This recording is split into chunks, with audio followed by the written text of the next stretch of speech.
Good morning. We are still talking about shapes and angles. Today you are going to learn how to get the measure of missing angles in any shape, not only in triangles. In this question, he's asking you to get the size of missing angles. You have so many angles in this shape.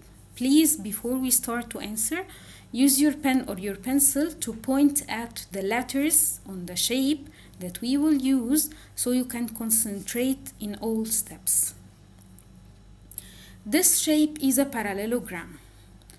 We are going to use properties of parallelogram. Do you remember properties of parallelogram? If you go back to this lesson, you will see that in any parallelogram, each two opposite angles are equal in measure. Measure of angle A will be equal to measure of angle D because A and D are opposite angles, and if they are opposite angles, they will be equal in measure. So now I got the first angle, which is A. I will repeat again what I said. I used properties of parallelogram. Parallelogram, in any parallelogram, the two opposite angles are equal in measure. One pair of opposite angles here is A and D. A and D is a pair of opposite angles, so they are equal in measure. So measure of angle A will be equal to measure of angle D will be equal to 52 degrees. Okay, till now fine and easy. Now I'm going to use what we learned about triangles. In this shape we have two triangles. It's divided into two triangles. In triangle FBD, the triangle to the left hand side, this is an isosceles triangle. Do you remember what is isosceles triangle? Isosceles triangle is a triangle that has two equal sides, and the two equal sides here are standing on DB. So measure of angle D will be equal to measure of angle D will be equal to 52. So till now I used properties of parallelogram, the opposite angles, and then I used the rule of isosceles triangle. Isosceles triangle has two equal angles. Now I'm going to use the rule of sum of angles inside a triangle. Do you remember when we cut the three angles in a triangle and we put them next to each other? They gave us a straight angle with a measure of 180. So in this triangle FDB, if we added measure of angle F plus measure of angle B plus measure of angle D, we will get 180. Now I'm trying to get measure of angle F, okay? What should I do to get measure of angle F? Do you remember? If I have two angles in a triangle and I want to get the third angle, what do? I add everything that I have. So I added 52 and 52, D and B. It gave me 104. Then I will make 180 minus 104. It gave me 76. What is this 76? This is angle F. So now from the beginning, I used properties of parallelogram, the two opposite angles. Then I used properties of isosceles triangle, two equal angles. Then I used the rule of sum of angles in a triangle. They are equal to 180. I used this to get the third angle, which is angle F. Now I'm going to move to the other triangle. I will move to triangle EAC. What do I have in this triangle? In this triangle, do you remember at the beginning we said measure of angle A equal measure of angle D equal 52. This is what we said at the beginning of our answer. We used the opposite angles property in the parallelogram. A and D are opposite angles, so they are equal in measure. So now in this triangle, in triangle EAC, I know the measure of angle A, which is equal to 52. Okay. This triangle is also an isosceles triangle. Look at triangle EAC. You will see two equal sides, CA and CE, which means that we have two equal angles. What are the two equal angles here? E and A, because the two equal sides are standing on EA. So angles E and A will be equal. They will be equal to 52. Now I got everything except for angle C. How to get angle C? I will go back to the rule of sum of angles in any triangle. If I added angle C plus angle E plus angle A, I will get 180 because these three angles are inside a triangle. So to get angle C, as you know, I'm going to add the two angles that I have. I have E and A. Each one of them is 52 degrees. So add 52 plus 52, it will give you 104. To get C, you will make 180 minus 104. It will give you 76. So angle C equals 76. Now we wrote so many steps. Are we going to write all of these steps to answer this question? No. I wrote all of these steps just to explain to you how we got the size of each missing angle. But what should you write when you answer a question like that? We are going to summarize what we said. Now the same question, the same shape, the same everything, but I will show you what you should write instead of writing all of these steps. Let's summarize what we said. What did we use first? Do you remember? I said that angles A and D are equal. Why? Because they are opposite angles in a parallelogram. So all of what I need to write is angle A equals to angle D equals 52. Now I know angles A and D. What did I use after that? I said that angles D and B are equal and they are equal to 52 also. How did I get that? From where did I get that? Because these two angles are inside an isosceles triangle. In any isosceles triangle, you have two equal angles. The two equal sides are standing on DB, so angles D and B will be equal. Okay? You don't have to write the reasons. I'm just writing for you the size or the degree of each angle. But we are not writing the reasons why this angle is equal to this angle. So now I know angles A and B and D.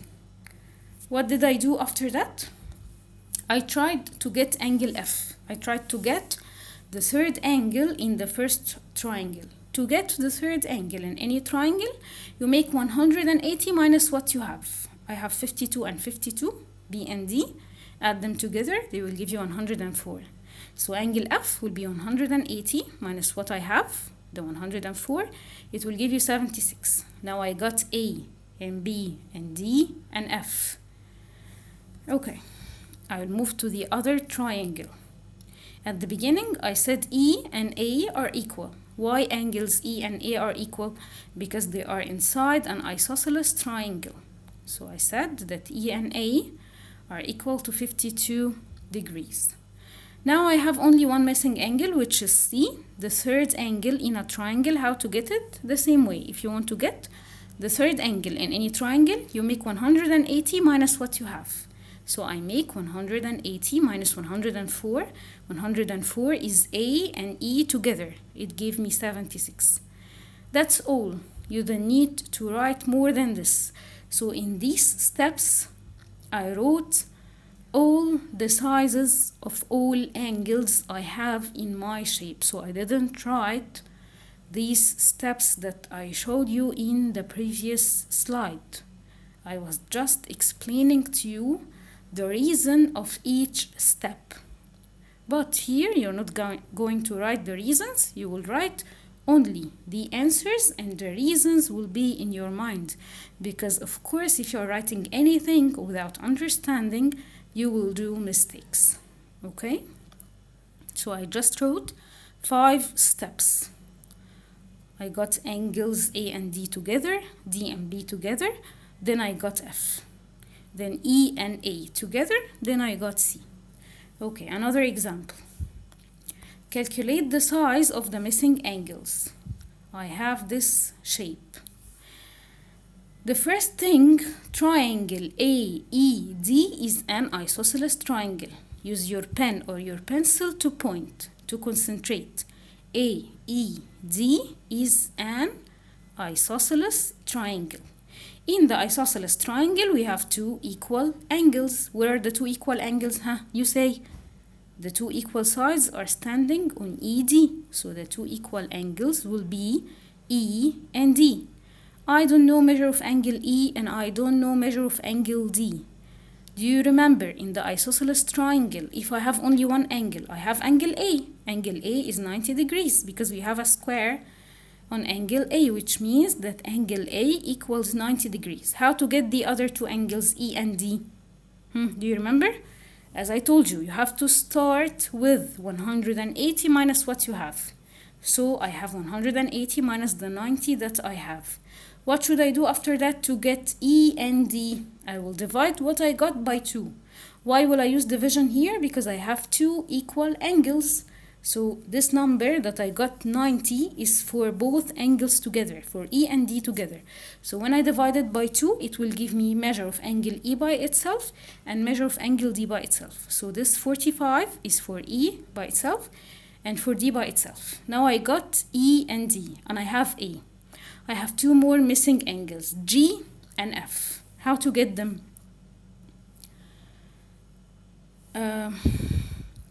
The whole shape is a rectangle. The big shape that we have here is a rectangle. So angle E plus angle F will be 90 because E and F will form a right angle. You know, in the rectangle, each angle is a right angle and it's equal to 90 degrees. E and F together will give me 90 degrees because this part is the right angle of the rectangle. I know E by itself, right? I just got E now. I said E equals D equals 45. Can I get F? I know that E and F together will give me 90. And I know E by itself is 45. Can I get F by itself? Yes, you just subtract. Both of them together are 90. So I will take the 90 minus what I have, minus the E, minus the 45. It will give me another 45. So angle F will be equal to 45. Now I have only angle G. Angles D and G are forming a straight angle. Look at the shape and use your pen to point. D and G together, they are forming a straight angle. They have a straight line for both of them. Do you remember what was the measure of a straight angle? Excellent. Any straight angle equals 180. So D and G together will give me 180. But I know D. I got D at the beginning of my answer. D and E were equal to each other and they were 45 each of them. So how to get G? Make the 180 minus what you have, minus the 45. 45 it's for angle D. It will give you 135. Now I got the measure of all angles. Are we going to write all of these steps? No. We are going to summarize what we said. Now we have the same shape, the same everything. What will we do to get the answer? At the beginning, I will tell him that E and D are equal angles. From where did I get this in your mind? You know that this is an isosceles triangle. And in the isosceles triangle, you have two equal angles. E and D are equal. How to get E and D? 180 minus what I have. I have only 90 in angle A. So I will make 180 minus 90. It will give me 90. This 90 that I got is for both angles, E and D. So to get each one by itself, I will divide the 90 by 2. It gave me 45. So E equals D equals 45. Now I know three angles. I know angle A, I know angle D, I know angle E. I need just to get G and F. To get F, I know that this is a rectangle. In the rectangle, each angle equals 90 degrees. So E and F together are forming a right angle. It's one of the corners of the rectangle. Each corner of the rectangle has a right angle. So E and F together will give you 90. And I know E by itself. I just got E equals 45. How to get F? 90 minus the 45 that you have, it will give you also 45. Now I got F. I want to get G. Look at the shape. D and G together are forming a straight angle. And we know that the straight angle is equal to 180. So D and G together will give you 180. I know D by itself. I know that D is 45. How to get G? Subtract. 180 minus 45, it will give you 135. That's all what you need to write.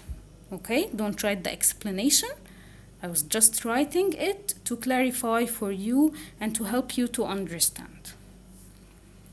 Thank you.